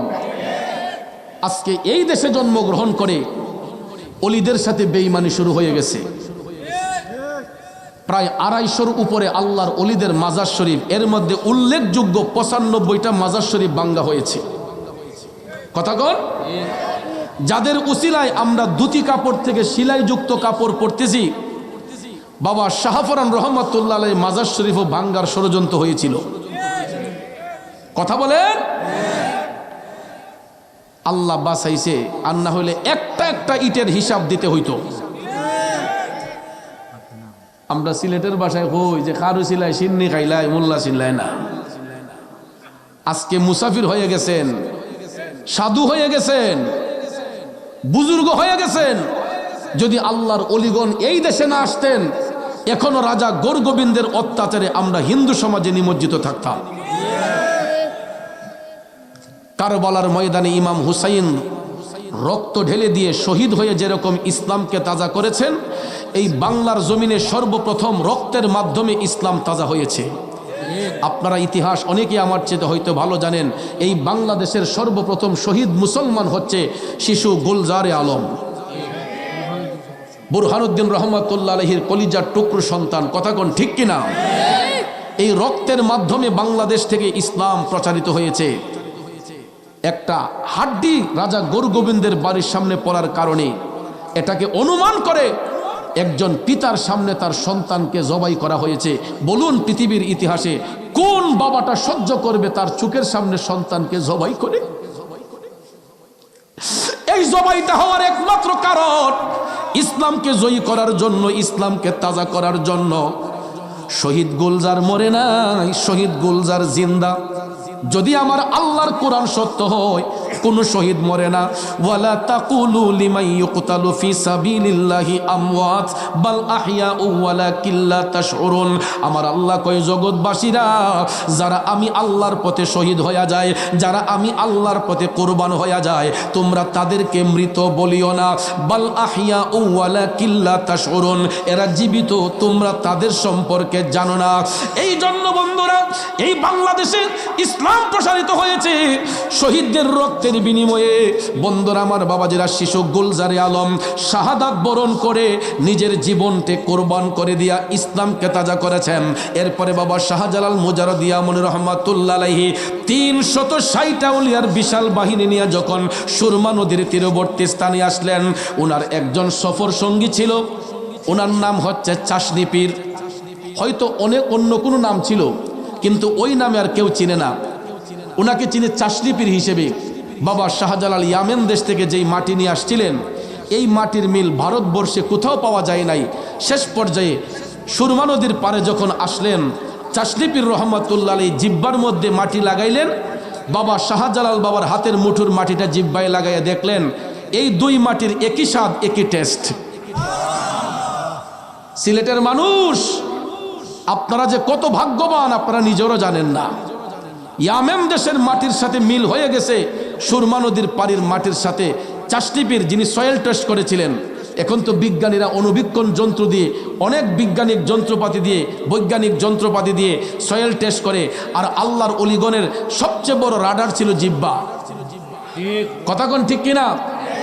এই জিহ্বা দিয়ে তিনি সয়েল টেস্ট করেছেন। এই জন্য ওনার নাম হচ্ছে চাশরিফি রহমতুল্লাহ আলাইহি। আপনারা তো আমার চাইতে ভালো জানেন। এখন কথা হলো, আল্লাহর অলি যারা হন, বাবা শাহজালাল মুজাররদ ইয়ামনি রহমতুল্লাহ আলাইহি, উনি যখন এসেছিলেন তখন কি কোনো ঘরবাড়ি ছিল? তারা জংলার ভিতরে পাহাড়ের উঁচু চূড়ার মধ্যে তারা মেডিটেশন করেছেন, মোরাকাবা করেছেন, মুশাহাদা করেছেন, আল্লাহকে রাজি খুশি করেছেন আল্লাহর জিকির দিয়া। আর এই দেশে সর্বপ্রথম যিনি বড় গলায় আজান দিয়েছিলেন, এখন তো পাড়ায় পাড়ায় মসজিদে বড় বড় আজান হচ্ছে। কথা কোন ঠিক কিনা? 10টা 20টা মাইক দিয়ে আজান হচ্ছে। হিন্দুদের অত্যাচারে, রাজাদের অত্যাচারে মুসলমানদের বাক স্বাধীনতা ছিল না, কিন্তু এই দেশের মধ্যে সর্বপ্রথম যিনি বড় গলায় আজান দিয়েছিলেন, সুরমা নদীর পারে দাঁড়াইয়া কেবলামুখী হইয়া, বাবা শাহজালালের সফর সঙ্গীর মধ্যে একজন ছিলেন আউলাদে রসুল। উনি হবিগঞ্জের চুনারু ঘাটে মোরারবন্দের জমিনে পূর্বে এবং পশ্চিমে যিনি শুয়ে আছেন 120 আউলিয়া নিয়া, উনি হচ্ছেন সৈয়দ নাসির উদ্দিন রহমতুল্লাহ আলাইহি। সর্বপ্রথম বড় গলায় আজান দেওয়াতে রাজা গোরগোবিন্দের যেই মেন দেয়ালটা ছিল ঠাস করে পড়ে গিয়েছিল। আল্লাহু আকবার বলবেন না? এই জন্য ভাইয়ার আমার, মুমিনদের হলো সবচেয়ে বড় অস্ত্র মুখের জবানের আল্লাহু আকবারের ধ্বনি। আল্লাহু আকবার শব্দের ধ্বনি দ্বারা অনেক বাতিলদের দুর্গ ভেঙ্গে যেত। এই জন্য আজকে আমরা সঠিকভাবে মৌলার জিকির করি না, সঠিকভাবে আমার মৌলাকে স্মরণ করি না, বিদায় আমরা অধপতনে যাচ্ছি। বাবা শাহজালালের দেশে থাইকা উনারে বাবা কইলে অনেকের শরীরে আগুন লাগে। কথা কোন ঠিক না বেঠিক? বাবা শাহজালাল কইলে অনেকের শরীরে আগুন লাগে, মরিচ লাগে। এত নিমক হারাম হন কেন? সব বাবা সমান নয়। মুসলমানদের বাবা, আমার থিওরিতে আমি পাইছি 7 জন। কয়জন? মুসলমানের 7 জন বাবা আছে মিয়া। এখন এই বাবারা কেটা চিনতেন না? সর্বপ্রথম যিনি বাবা, উনি হচ্ছেন গোটা মানব জাতির আদি পিতা হজরতে বাবা আদম সফিউল্লাহ। উনার নাম মুবারক নিলে কেউ কি চাচা আদম কয়? কি কয়? বাবা আদম। কি বলে? বাবা আদম আলাইহিস সালাম। উনি হচ্ছেন সমগ্র মানব জাতির পিতা। হিন্দু বলেন, খ্রিস্টান বলেন, বৌদ্ধ বলেন, ইহুদি বলেন, নাসারা বলেন, যত মানুষ আদম সন্তান পৃথিবীতে আছে সবার পিতা হলেন বাবা আদম আলাইহিস সালাম। কথা কোন ঠিক কিনা? গেল কয়জন? কথা কয় না। এরপরে যিনি আমাদের বাবা, সমগ্র মুসলিম মিল্লাতের আদি পিতা, উনি হচ্ছেন হজরতে বাবা ইব্রাহিম আলাইহিস সালাম। কথা বলেন ঠিক কিনা? মুসলিম জাতির পিতাকে ইব্রাহিম আলাইহিস সালাম। গেল কয়জন? 2 জন। আরেকজন হলেন আমাদের জিসমানি পিতা, যেই বাবার ঔরসে আমার আপনার জন্ম হয়, যেই বাবা আমাদেরকে জন্ম দিয়েছেন, ওনাকে বলা হয় জিসমানি পিতা। গেল কয়জন? এরপরে আপনার বাড়ি দক্ষিণ সুরমা। আপনি যদি জালালাবাদ থানার মধ্যে গিয়ে বিয়ে করেন, কোনোদিন দেখেন নাই, জানেন নাই, শুনেন নাই, যেই লোকের মেয়েরে বিয়ে করছেন, এই লোকরে কি গা চাচা ডাকবেন না তালই ডাকবেন? শ্বশুরে কি ডাকা হয়? বাপরে, নিজের বাপরে তো যত্ন করে ডাকে না, শ্বশুরে যেই দরদ দিয়ে আব্বা ডাকে। কথা কোন ঠিক না বেঠিক? তাইলে গেল কয়জন? 4 জন। কয়জন? এরপরে ভাইয়ার আমার, এই যে জালালাবাদ থানার দক্ষিণ সুরমার মধ্যে সম্পর্ক হয়, এই সম্পর্কের মধ্যখানে একজন মধ্যস্থতা করে, ওনাকে বলা হয় উকিল বাবা। কি বলা হয়? ঘটক না, ঘটক না, এটা আমাদের দেশে নাই। অনেকে মধ্যস্থতা যিনি করে, বিয়ে শাদীর মধ্যে একজনকে উকিল দিতে হয়, এই উকিল দিয়েও বাবা ডাকে। কয়জন হইল? 5 জন। কয়জন? আরেকজন হলো রুহানি পিতা। আরেকজন কি? রুহানি পিতা। রুহানি পিতা হলো প্রত্যেকের পীর মুর্শিদ, উস্তাদ। যেমন যার কাছ থেকে আমরা শিক্ষা গ্রহণ করি, মা এই উস্তাদ, তারপরে পীর মুর্শিদ, শিক্ষক, এরা হচ্ছে বাবার আসনে। কথা কোন ঠিক না ঠিক? এটা রুহানি অভিভাবক, রুহানি পিতা, রুহানি পিতা। তাইলে গেল কয়জন? 6 জন। আরেকজন হলেন রাহমাতাল লিল আলামিন, তিনি সমস্ত রুহের পিতা। আরো জোরে কন্যা সুবহানাল্লাহ। তাইলে একজন মুসলমানের বাবা কয়জন? 7 জন। তাই এই জন্য আল্লাহর ওলিরা হচ্ছেন আমাদের রুহানি বাবা। কথা কোন ঠিক না ঠিক? আর আমাদেরকে যিনি জন্ম দিয়েছেন উনি হচ্ছে আমাদের জিসমানি বাবা, জিসমানি পিতা আর রুহানি পিতা।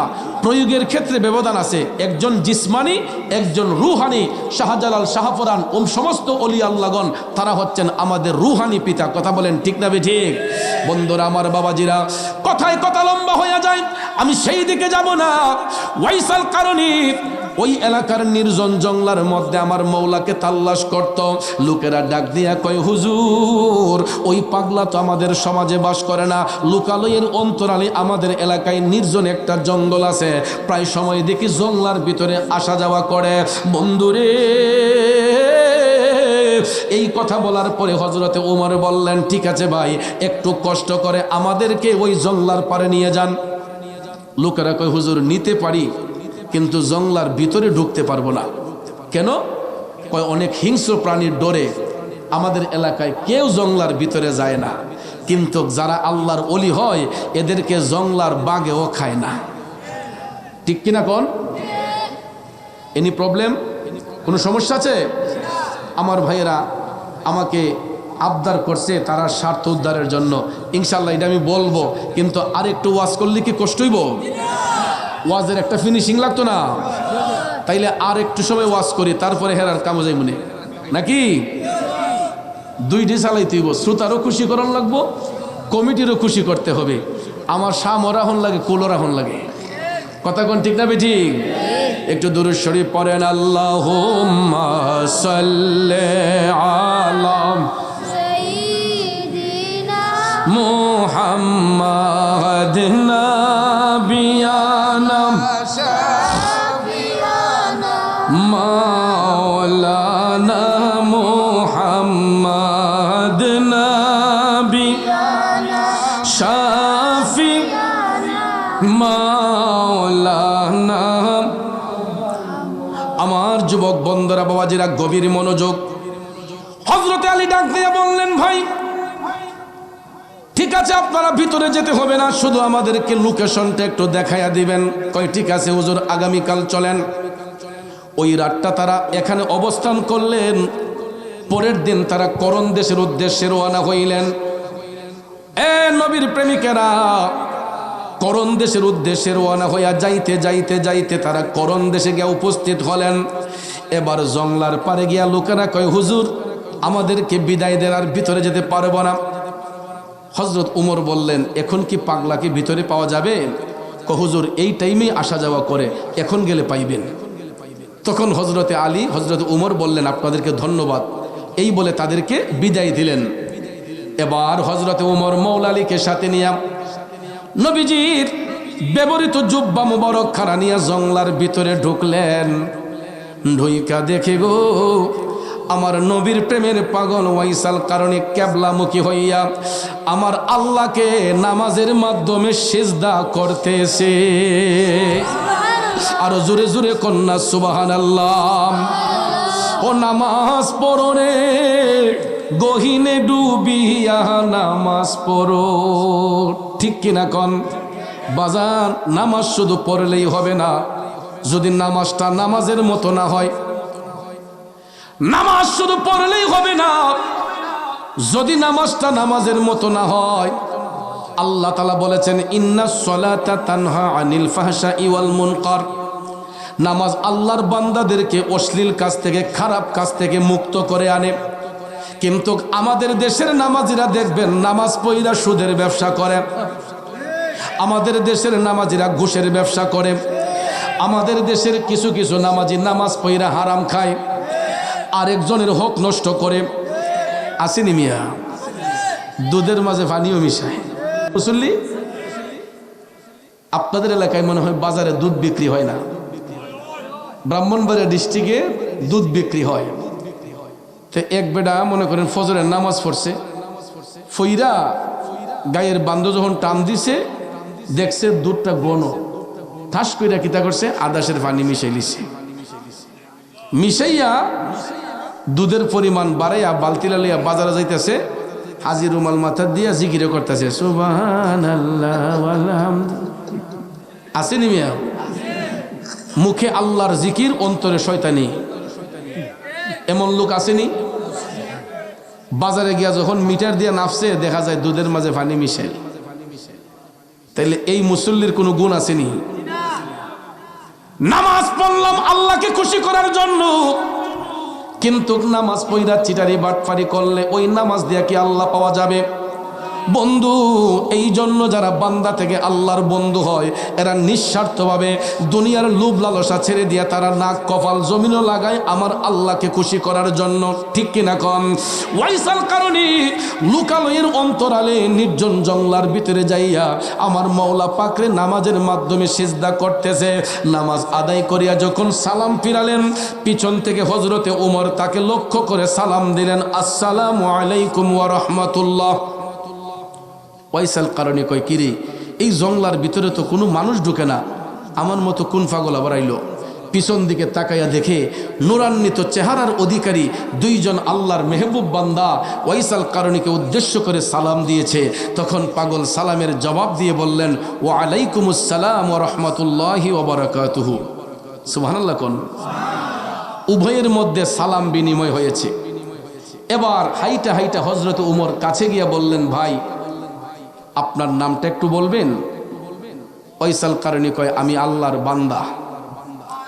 জিগাইছে তোমার নাম কি? কয়, আমি আল্লাহর বান্দা।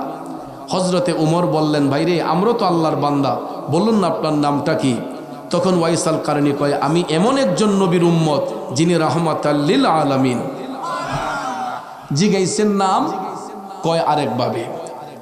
হঠাৎ করে হযরত আলী তাকাইয়া দেখে আমার মদিনার কামলিওয়ালা নবী যেই কথা বলেছিলেন যে তার ডান হাতটা মুঠ করা থাকবে, হযরত আলী দেখতেছেন সত্যি সত্যি তার হাতটা মুঠ করা। সাথে সাথে মৌলা আলী হাতের মধ্যে দইরা বললেন, পাগলা, আর লুকোচুরি করা যাবে না, তোমার নাম ওয়াইস। এই কথা বলতে না বলতেই কয়, তোমার হাতটা খোলো। খোলার সঙ্গে সঙ্গে দেখা যায় আমার মদিনার কামলিওয়ালা নবী যেই সাদা চিহ্নের কথা বলেছিলেন, ওয়াইসাল কারণীর হাতের মধ্যে এই সাদা চিহ্ন সত্যি সত্যি পাওয়া যায়। আল্লাহু আকবার, ইয়া রাসূলুল্লাহ। আজকে ভাবছিলাম যে তাকবীরের উপরে মনে কোনো হরতাল আছে, ওখান আমার ভাইয়ে সব হরতাল অবরোধ ক্লিয়ার করে লিছে। আর আপনারা যে আওয়াজ দিচ্ছেন আমার কাছে লাগতেছে যে এই স্লোগান দিলে মনে হয় ওয়ারেন্টের আসামি আছে। তাকবীর যে দিল আমার ভাইটা ইমানি জজবানিয়া, এত স্লো আওয়াজ আসলো, বোঝা যায় যে তাকবীরের উপরে আপনাদের নিষেধাজ্ঞা আছে। নারে তাকবীর, নারে রিসালাত। ওরে কোরআন হাদিস পড়লেই শুধু আলেম তো হয় না, নবীর প্রেমে মজনু যারা তারাই মাওলানা। ঠিক কিনা কম? বাইরে নবীর ইশকের পাগল যিনি, তার সিনায় এলেমের খনি। আরে ঘরে বসে দেখতে পারে সোনার মদিনা, এলেমের শহর গো নবী শাহে মদিনা, এলেমের শহর গো নবী শাহে মদিনা। কে বলে রে আমার নবী গায়েব জানে না, এলেমের শহর গো নবী শাহে মদিনা। কষ্ট হচ্ছে আমার ভাইয়েরা, খুব সংক্ষেপ করে বলে যাচ্ছে। ওয়াইসাল কারণীর হাতের মধ্যে যখন চিহ্ন পাওয়া গেল, হযরতে উমর ডাক দিয়া কয়, পাগলা, তুমি জানোনি আমরা কই থেকে আসছি? আমরা মদিনা শরীফ থেকে দয়াল নবীর পক্ষ থেকে তোমারে তাল্লাশ কইরা আসছি। এই কথা শোনার সঙ্গে সঙ্গে ওয়াইসাল কারণী মুস্কি মুস্কি হাসি দিচ্ছে। হযরত উমর ডাক দিয়া বললেন, পাগলা, রাহমাতাল লিল আলামিন নবী তোমাকে সালাম দিয়েছেন, নবীর সালাম গ্রহণ করো। আর তুমি এতই ভাগ্যবান, রাসূল বলেছেন নবীর উম্মতের জন্য একটু দোয়া করতে। এ ওয়াইসাল কারণী, তুমি এতই ভাগ্যবান, আমরা নবীর গোলামি কইরা যেটা অর্জন করতে পারি নাই, এই নির্জন জঙ্গলার মধ্যে তাইকা তুমি সেটা অর্জন করেছ। নেও পাগলা, আমার নবীর ব্যবহৃত জুব্বা মুবারক, নবীজি এটা তোমার জন্য হাদিয়া দান করছে। ওয়াইসাল কারণী পৃথিবীর শ্রেষ্ঠ প্রেজেন্টেশন, এটা পেয়ে বুকের মধ্যে জড়াইয়া টপ টপ করে চোখের পানি ছেড়ে কান্না করতেছে। হযরত আলী বললেন, পাগলা, আজকে তো তোমার কান্নার দিন নয়, আজকে তোমার আনন্দের দিন, ঈদের দিন। কথা কোন ঠিক কিনা? কিন্তু ভাইয়া, সব কান্না কিন্তু কষ্টের কান্না না। কান্না দুই ধরনের, একটা হলো কষ্টের কান্না, একটা হলো আনন্দের কান্না। ঠিক কিনা কোন? কোনো বাবা যদি তার ছেলেকে পড়াশোনা করায়, দেখবেন ছেলেটা যদি পড়াশোনা করে গোল্ডেন এ প্লাস পায় বা এ প্লাস পায়, মনের খুশিতে বাচ্চাটা যেমন কান্না শুরু করে, তার মা বাবাও কান্দা শুরু করে। এটা আনন্দের কান্না, এটা কষ্টের কান্না না। ঠিক কিনা কোন? ওয়াইসাল কারণে পৃথিবীর শ্রেষ্ঠ প্রেজেন্টেশন আমার নবীর পক্ষ থেকে পেয়েছেন, এই খুশিতে তিনার চোখের পানি টপ টপ করে পড়ছে। সুবহানাল্লাহ কোন? হযরত ওমর ডাক দিয়ে কয়, পাগলা, এই জুব্বা আজ পর্যন্ত কারো গায়ে জড়ানো হয় নাই, আমার নবীর গায়ে পরার পর থেকে। এ ওয়াইসাল কারণে আমাদের একটা অনুরোধ, তুমি জুব্বা খানা গায়ে দিয়ে একটু দেখায়া দেও, আমরা দেখতে চাই নবীজির দেওয়া জুব্বা মোবারক পরলে তোমার দেখতে কেমন মানায়। ওয়াইসাল কারণে ডাক দিয়া কয়, হুজুর, জুব্বা যদি পড়তে হয় আমার একটু সময় দিতে হবে, আপনারা যদি একটু অপেক্ষা করেন, আমি জঙ্গলার ভিতরে যাইয়া জুব্বাটা পইরা আসি। তো হযরত উমর ভাবলেন যে একটা কাপড় চেঞ্জ করতে তো কয়েক মিনিট সময় লাগে, বেশি সময় তো আর লাগে না। তো তারা বললেন, ঠিক আছে, আমরা ওয়েট করছি, তুমি জুব্বাটা চেঞ্জ করে আসো। ওয়াইসাল কারণী এই জুব্বা নিয়ে জঙ্গলার ভিতরে গেলেন। জঙ্গলার ভিতরে যাইয়া জুব্বা পরবে দূরের কথা, জুব্বাখানা রাইখা ওয়াইসাল কারণী নফল নামাজে মৌলাকে সিজদারত অবস্থায় পইরা ডাক দিয়া কয়, মৌলাজি, তোমার রহিম নামটি থাকিতে আমি পাপী ডুহিবা যাইতাম নি। ওয়াইসাল কারণী সিজদার মধ্যে পইরা আমার আল্লাহরে ডাক দিয়া কয়, আল্লাহ। অদৃশ্য থেকে আওয়াজ আসলো, কিরে পাগলা?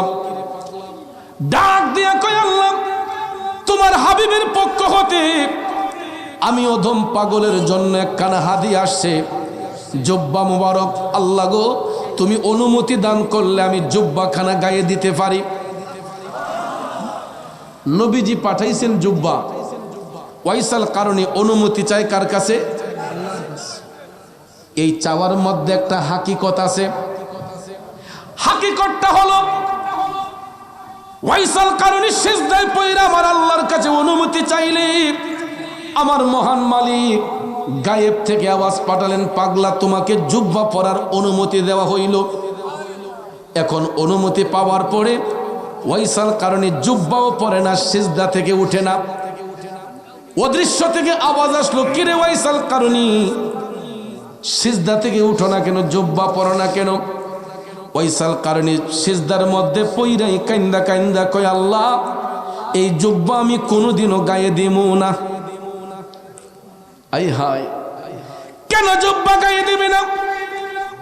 ওয়াইসাল কারণী সিজদার মধ্যে পইরা কান্দা কান্দা আমার আল্লাহরে ডাক দিয়া কয়, আল্লাহ, আমি কেমনে এই জুব্বাটা গায়ে জড়াই? এই জুব্বা পরার জন্য তোমার হাবিব নবী মোস্তফার কত উম্মতরা দেওয়ানা ছিল, তাদেরকে বাদ দিয়ে আমি একা কেমনে জুব্বাটা গায়ে জড়াইয়া নেই? তবে আল্লাহ, তুমি যেহেতু অনুমতি দিছো আমি জুব্বা পড়তে পারি, তবে আমার একটা অনুরোধ। সুবহানাল্লাহ। ও মাবুদ, আমি এক শর্তে জুব্বাটা পড়তে পারি। গায়েব থেকে আওয়াজ আসলো, শর্তটা কি?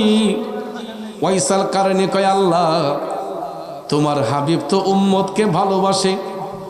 আল্লাহ, আমি ওয়াইসাল কারণে তোমার কাছে অনুমতি চাই, তুমি যদি জুব্বা যদি পড়তে হয়, তুমি তোমার হাবিব নবী মোস্তফার গুনাহগার উম্মতের গুনাহ মাফ করো। আরেকটু জোরে কন্যা সুবহানাল্লাহ। যদি নবীর গুনাহগার উম্মতের গুনাহ মাফ করো, তাইলে আমি জুব্বা পড়তে পারি। গায়েব থেকে আওয়াজ আসলো, পাগলা তুই যেতে তো করে বলছিস, যা তোর উসিলায় আমি আমার হাবিব নবী মোস্তফার কয়েক হাজার উম্মতের গুনাহ মাফ করলাম। ওয়াইস করুনি পাগলা কয় বাকিরা দোষ করছে কি? কয়েক হাজার মাফ করলে বাকিরা দোষ করছে কি? সিজদাও উঠাইব না, জুব্বাও পরব না, যতক্ষণ তুমি তোমার হাবিব নবী মোস্তফার উম্মতের গুনাহ মাফ না করো। দ্বিতীয়বার আবার আওয়াজ আসলো, পাগলা আমার হাবিবের দেওয়া জুব্বা মুবারকে যতগুলা সুতা আছে, সুতার উপরে যতগুলা লুমের আঁশ রয়েছে, এর চাইতে 3-4 গুণ বেশি মাফ করলাম। পাগলা কয় তাও মানতে পারলাম না। ওরে প্রেম সেল মারিল কলি যায়, ওয়াইস করুনি পাগলাই প্রেম সেল মারিল কলি যায়, সর্বঙ্গে বিষে দৌড়ে ঔষধে না কারি করি।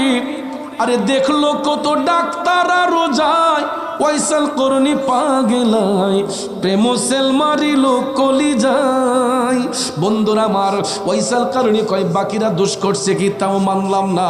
তৃতীয়বার যখন আবার সিজদার মধ্যে পড়ে আছে, হযরতে উমর মওলা আলী দুইজন যে অপেক্ষায়, মনে আসেনিও? তারা কয় কি ব্যাপার, এত সময় তো লাগার কথা নয়, পাগল কি করতেছে? উমর বলতেছেন আলী চলেন তো দেখি। তারা দুইজন জঙ্গলার ভিতরে গিয়ে দেখতেছেন ওয়াইসাল কারণে সিজদার মধ্যে পইরা ঢেকরাইয়া ঢেকরাইয়া আল্লাহর দরবারে কান্না করতেছে। এমন সময় হযরত উমর ডাক দিলেন, পাগলা রে, এ আল্লাহর পাগল ওয়াইস, এখনো কি জুব্বা পরার সময় তোমার হলো না? সিজদা থেকে ওইটা ওয়াইসাল কারণে ডাক দেয়া কয়, হুজুর এই মুহূর্তে আমার ডাকটা দেওয়া উচিত হয় নাই। আই হাই, কেন? হুজুর আমি আমার মৌলার সাথে যেই প্রেমের কালেকশন ফিট করছিলাম, যদি এই মুহূর্তে আমার ডাক না দিতেন তাহলে আমি নবীজির সমস্ত উম্মতের গুনাহ মাফ করে লইতাম। আরেকটু জোরে কন্যা সুবহানাল্লাহ।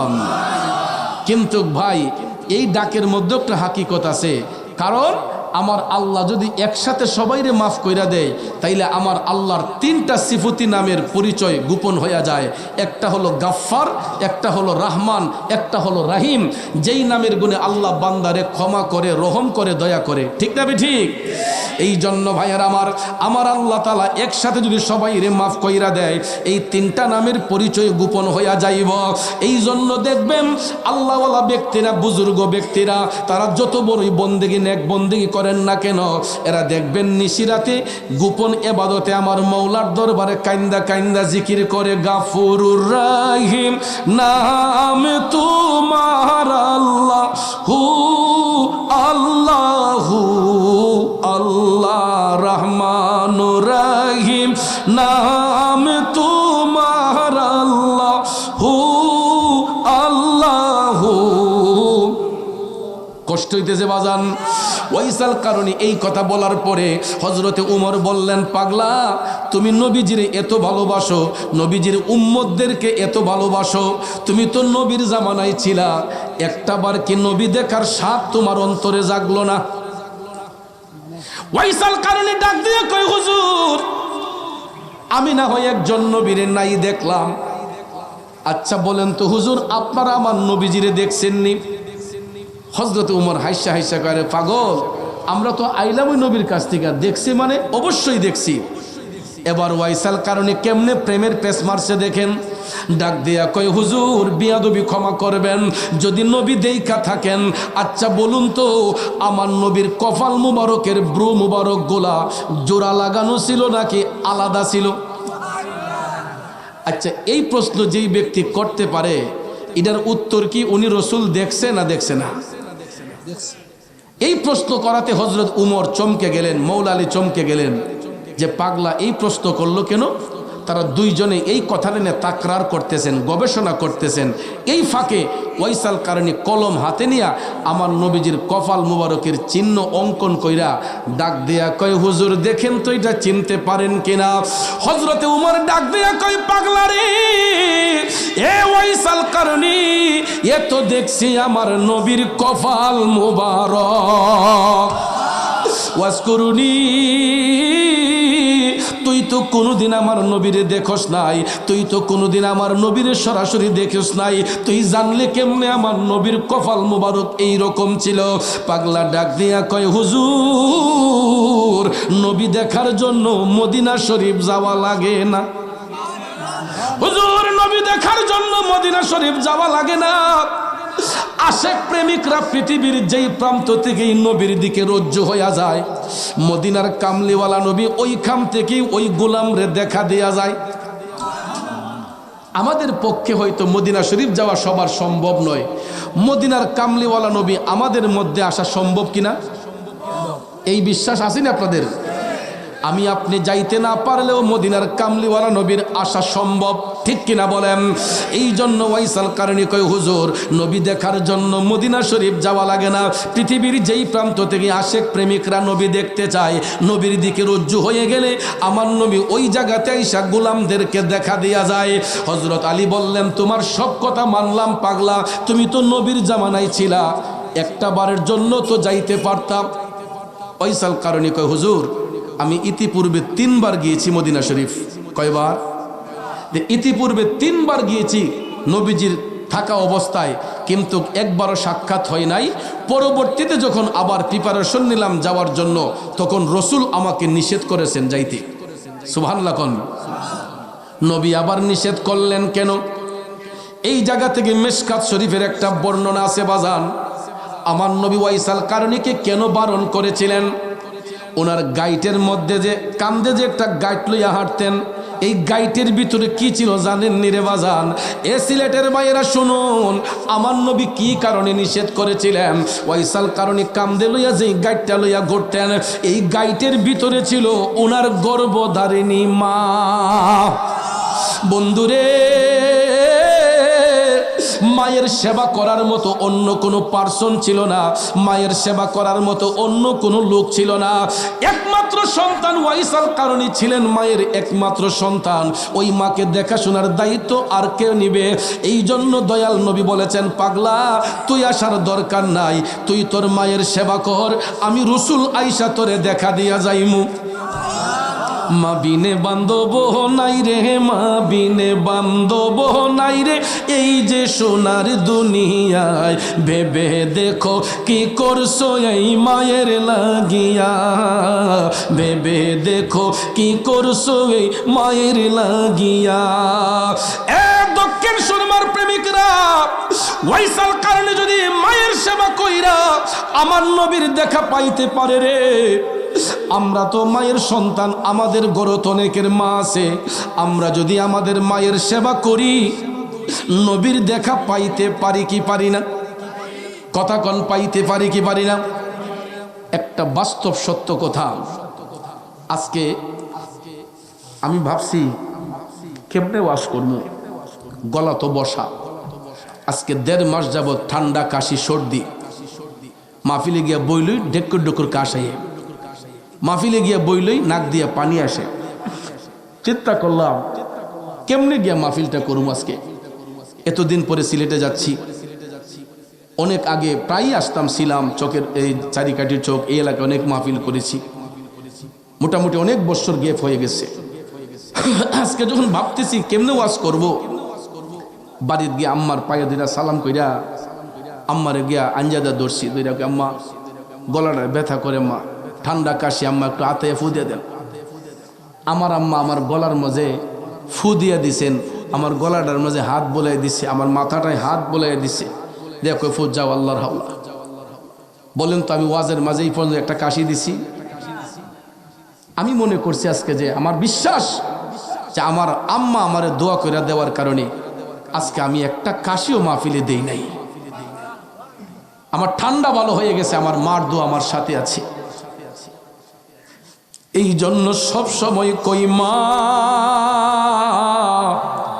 তুমি আমার আগে যেও না গো মরে। আমি কেমন করে দেব মাটি তোমার কবরে, আমি কেমন করে দেব মাটি তোমার কবরে।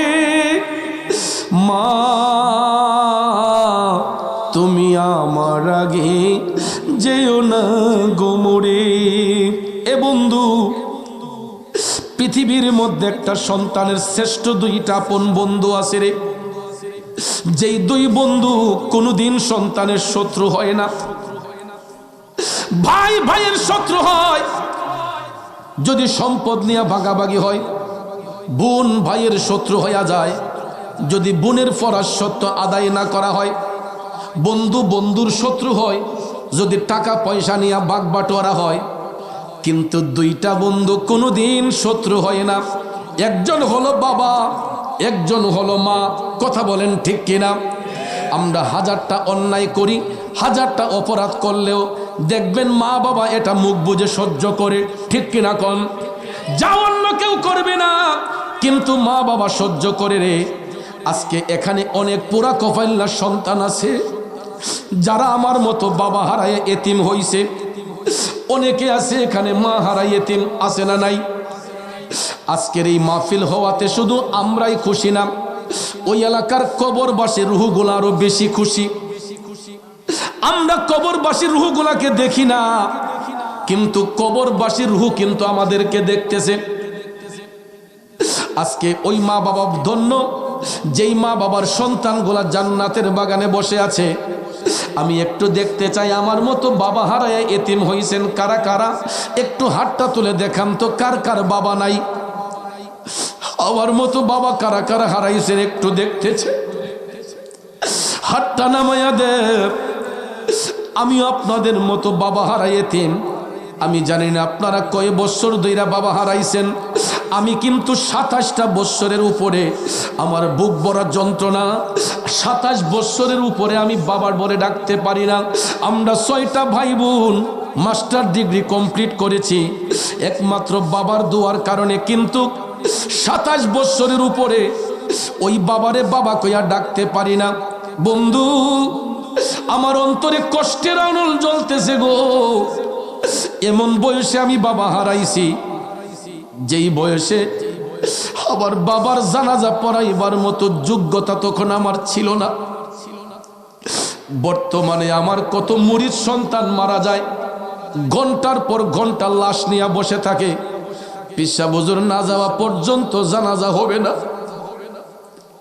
অনেক সময় জানাজার মাঠে লাশ নিয়েও আমি যাইতে যদি আধা ঘন্টা 20 মিনিট দেরি হয়, সমস্ত মুসল্লিরা আমার জন্য অপেক্ষা করে। পিসা হুজুর না আসা পর্যন্ত জানাজা হবে না। আমি আমার কত মুরিদ সন্তানের জানাজা দিয়া নিজের হাতে কবরে শুয়াইছি, কিন্তু এমন বয়সে বাবা হারাইছি যেই বয়সে বাবার জানাজাটা পর্যন্ত পড়াইতে পারি না। এই জন্য যুবক, যার ঘরে বাবা না সে জানে বাবার কি প্রয়োজন। বাবা হারাইলে বুঝবেন একটা সন্তানে বাবা যে কত বট গাছের মতো ছায়া দিয়া রাখতো। যার ঘরে মা নাই ওই সন্তানগুলা জানে মার যে কত বেদনা, মা যে কি একটা প্রয়োজনের জিনিস। সমাজের মধ্যে 3 কিসিমের এতিম আছে। এক কিসিমের এতিম হইছে যার মা আছে বাবা নাই, আর এক কিসিমের এতিম হইছে যার বাবা আছে মা নাই, আর এক কিসিমের এতিম হইছে যার ঘরে মাও নাই বাবাও নাই। এমন সন্তানও হয়তো আজকের এই জান্নাতের বাগানে আসছে। একটু আগেও আমি যার ঘরে বৈশা খাবার খাইলাম, আমার তেরুন মিয়া ভাই, আমি যখন দুয়ার মধ্যে বললাম ভাই আপনার আব্বা আম্মা চিনি, এতক্ষণ হাসি মাখা মুখ ছিল। যখন বললাম তেরুন ভাই আব্বা আম্মা চিনি, তখন মনটারে বেজার কইরা কয় আমার মা বাপ নাই। এরকম তেরুন ভাইয়ের মতো তো অনেক লোক এখানে আছে রে, যাদের ঘরে মা নাই বাবা নাই, এতিম হইয়া এই জান্নাতের বাগানের মধ্যে বসেছেন। তবে আজকে একটা সুবর্ণ সুযোগ দোয়া কবুলের। এতিম সন্তানের হাত আমার আল্লাহ কখনো খালি ফিরাইয়া দেয় না রে বাজার। এই জন্য এতিম যারা এই জান্নাতের বাগানে আছেন, আপনাদের হাতের অনেক মূল্য আমার মৌলা পাকের কাছে। রসুল বলেছেন কোন মাজলিসের মধ্যে দোয়া যদি কবুল না হয়, আমার আল্লাহ কুদরতের নজর দিয়া দেখে এই মাজলিসে কোনো এতিম আসেনি। যদি কোনো এতিম সন্তান নবীর বাগানে থাকে রে, আমার আল্লাহ পাপীদের অপরাধ তখন ক্ষমা করে দেয় ওই এতিমদের দিকে চাইয়া। এই জন্য মাহারা বাবাহারা এতিম সন্তানগুলো আজকে বড় ভাগ্যবান যারা এই জান্নাতের বাগানে বসছেন। এ বন্ধু, আজকে কবরবাসীর ইসালে সওয়াব উপলক্ষে এই জান্নাতের বাগান, এই বাগান হওয়াতে আমরা খুশি না বেজার? প্রতি বছর এই মাহফিলটা হোক, আমরা চাই কি চাই না? জোরে বলেন, চাই কি চাই না? বাবাকে তোমরা জানিও কাবা, মদিনা জানিও মাকে, বাঁচিয়া যদি গো থাকে হো তোমরা করিও ভাই বন্ধুগণ মাতা পিতার খেদমত, করিও নবীর উম্মত, করিও নবীর উম্মত।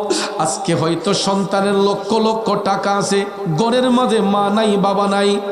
যেমন আমিও একটা বাস্তব উদাহরণ। যেই বয়সে বাবা হারাইছি, তখন যদি আব্বা কইতো পুত্রে 5টা টাকা দে, তখন 1 পয়সাও দেওয়ার মতো ক্ষমতা ছিল না। কিন্তু এখন যদি আব্বা যদি দুনিয়াতে থাইকা কইতো ফুত আমারে 10 লাখ টাকা দে, সেকেন্ডের মধ্যে চেক বইটার মধ্যে লেখা দিয়ে দিতাম, আব্বা নেন 10 লাখ কেন 20 লাখ নিয়ে যান, 30 লাখ নিয়ে যান, 50 লাখ নিয়ে যান। এখন এবিলিটি আছে, সামর্থ্য আছে, কিন্তু বাবা নামক বট গাছটা অন্ধকার কবরে। এই জন্য প্রতি বছর বাবার আত্মার শান্তির জন্য একটা মাহফিল দরবার শরীফে করি। এ যুবক বন্ধু, মানুষ মারা যাবার পরে সব আমলের দরজা বন্ধ হয়ে যায়। এর মধ্যে 3টা আমলের দরজা ব্যতীত সর্বপ্রথম যেই আমলের দরজাটা, এটা হইল সদকায়ে জারিয়া। যারা আল্লাহর পথে দান করে, আল্লাহর পথে খরচ করে, হতে পারে মসজিদ, হতে পারে মাদ্রাসা, হতে পারে মাহফিল, হতে পারে কবরস্থান, হতে পারে কোনো সেবামূলক কাজে, যারা আল্লাহর পথে মুক্ত হস্তে খরচ করে রে, এই দানের সওয়াবটা মানুষ মারা যাবার পরও কিয়ামত পর্যন্ত এই আমলের দরজা বন্ধ হবে না। এই জন্য আমি আমার সিলেট জেলার বড় মনের বড় মানুষটি আজকে দেখতে চাই। এমন একটা এতিম সন্তান, ধন্য মায়ের ধন্য সন্তান, হাতটা উঠাইয়া যদি বলে হুজুর জীবনে কত টাকা নষ্ট করেছে, কত সম্পদ নষ্ট করেছে, মা বাবার আত্মার শান্তির জন্য হুজুর আগামী মাহফিলের প্যান্ডেলের খরচটা আমি করব দান। একটা ধন্য মায়ের ধন্য সন্তান আসেনি রে বাজান। এই দক্ষিণ সুরমায় একটা কৃতি সন্তান আমি দেখতে চাই আগামী মাহফিলের প্যান্ডেলের খরচটা দিবেন। আসেনি একজন লোক যে হুজুর আগামী 2-4 মাস বোনের কান্দন রে, ঘরের পরিবারের কান্দন কয়েকদিন পর থাকে না, গর্ভধারিণী মা, জনম দুঃখিনী মা, দুঃখের দরদি আমার জনম দুঃখী মা। এ আমার মঞ্জুর ভাই, মা বাবার কবর আত্মার শান্তির জন্য আগামী বৎসরের পুস্টারের খরচ দান করবেন। সবাই বলেন মারহাবা। এখন সিন্নির মশলা নাকি সিন্নির মশলা দিবেন 2 জন বন্ধু মিলে। কে বলছিলেন? তাবারুকের মশলা বাজার কে দিবেন? নাম প্রকাশে অনিচ্ছুক, দিলই চলে, নাম দেখাম কি? নাম প্রকাশে অনিচ্ছুক 2 জন ভাই আগামী মাহফিলের তাবারুকের যেই মশলা বাজার আছে, সিন্নির যেই মশলা বাজার, এটা 2 ভাই মিলে দান করবেন। মারহাবা বলতেন না? জোরে কোন মারহাবা। এখন বাজান দেখেন আমরা সবাই 2 মুঠো ডাল ভাত খাই আসি, কিন্তু অনেকেই চেষ্টা করে যে এত বড় একটা খানার আয়োজন কেমনে করি মা বাবার আত্মার শান্তির জন্য। এই জন্য সবাই মিলে নবীর বাগানে কবরবাসীর আত্মার শান্তির জন্য আগামী মাহফিলের যে সিন্নি হবে এটার জন্য চাল লাগবে। তো চাল আমার মনে হয় 200 কেজির কম হইতো না, কমপক্ষে 200 কেজি চাল লাগবে। রিয়াজুল চাচা, শেখ রিয়াজুল আলম না চাইতেই পাইলাম। শেখ রিয়াজুল আলম ভাই সবার কাছে দোয়া চাই। আব্বা আম্মা চিনি ভাই, মাও নাই বাবাও নাই, তো নাই কইলা আল্লাহ যেন মার হায়াত বাড়ায় দেয়, আমিন কন। ও রিয়াজুল ভাইয়ের আম্মা, ও শেখ রিয়াজুল ভাইয়ের আম্মা গো, আপনার সন্তান রিয়াজুল মিয়া আপনারে ভালোবাসা আপনার হায়াতের জন্য, বাবার কবর আত্মার শান্তির জন্য আগামী মাহফিলের তাবারুকের চাল করবেন দান। মারহাবা কন। 100 কেজি লাগুক 200 কেজি লাগুক রিয়াজুল ভাই দান করবি। মারহাবা কন। Medina, how fine is Medina. I can tell about Medina, we can tell about Medina. Such a beautiful Medina, sweet Medina, sweet Medina, sweet Medina, very lovely. Give me a chance to go to Medina. Give me a chance to go to Medina. My heart say to eyes go to Medina. Sweet Medina, sweet Medina, sweet Medina, very lovely. So appealing is Medina, so adoring is Medina, so enchanting is Medina, so attracting is Medina, so loving is Medina, so loving is Medina, so charming is Medina, sweet Medina, sweet Medina, sweet Medina, very lovely. বাকি ছন্দ শোনার জন্য 5,000 টাকা দিব, কেউ আসেনি? লোকমান মিয়া ভাই 5,000 টাকা জোরে কোন মারহাবা। লোকমান মিয়া ভাই সবার কাছে দোয়া চাই, 5,000 টাকা করবেন দান, আল্লাহ যেন রোজ হাসরে বাড়াইয়া দেই ইজ্জত সম্মান, জোরে জোরে কোন মারহাবা। বন্ধুরে আমার নবীর প্রেমী পাগল হয়ে আরো 5,000 টাকা দিব একটা ধন্য মায়ের সন্তান জনাব মঈন আহমদ ভাই সবার কাছে দোয়া চাই।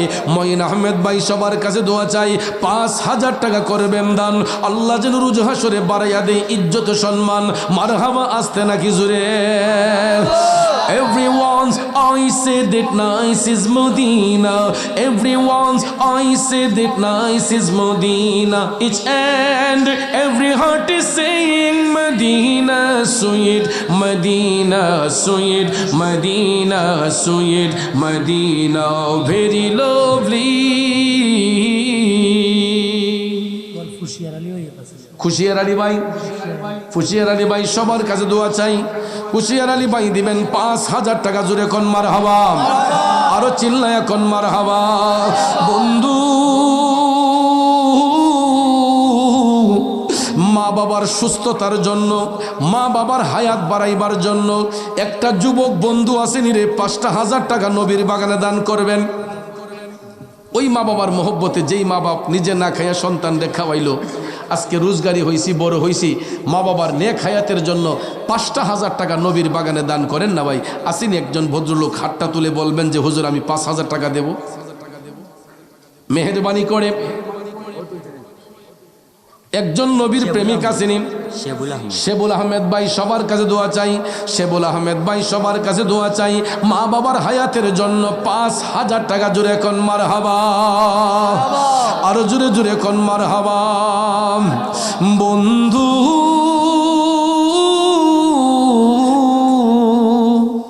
ভুলে যেও না কখনো, যেখানেই থাকো যেভাবে থাকো মনে রেখো আমিও বসে থাই। আসেনি বন্ধু, 5,000 টাকা দিবেন একটা নবীর প্রেমিক কৌসর মিয়া ভাই সবার কাছে দোয়া চাই, 5,000 টাকা করবে দান। আল্লাহ যেন রুজু হাসরে বাড়াইয়া দেই ইজ্জত সম্মান, জোরে কোন মারহাবা। এ আমার দক্ষিণ সুরমা নিসালাম এলাকার মা বোনেরা গো, এখনো তো একটা মা বোন বাড়ির থেকে খবর পাঠাইলেন না, অমুকের মা, অমুকের চাচি, অমুকের স্ত্রী, অমুকের ভাবি, একটা খবর যদি পাঠাইতো 5,000 10,000 টাকার মনটা বড় খুশি হইয়া যাইতো। আমার সিলেটের মা বোনরা কোথায় গো? মাইকের আওয়াজ যদি আপনাদের কানে পৌঁছে থাকে, একটু কষ্ট করে আপনাদের আপনজনরা যারা মাহফিলে আছে টেলিফোন দিয়ে একটু খবর পাঠাইয়া দেন। আসেনি ভাই এমন একটা লোক 5,000 টাকা দিবেন, 5,000 টাকা দিবেন। গরুর 2 পাও খার হইব, যেটি হাইছে মোটামুটি আরো 2 পাও বাকি আছে। আসেনি ভাই মোটামুটি একলা গরু, শুধু হারো একটা গরু যাতে খাড়া করন যায়, এমন 5,000 টাকা দিবেন আরেকটা নবীর প্রেমিক। আমি দেখতে চাই যে হুজুর ইনশাল্লাহ আমি 5,000। আব্দুর রাকিব ভাই সবার কাছে দোয়া চাই, রাকিব আহমেদ ভাই সবার কাছে দোয়া চাই, 5,000 টাকা করবেন দান। আল্লাহ যেন রুজু হাসরে বাড়াইয়া দেই ইজ্জত সম্মান। মারহাবা, আসতে না জোরে।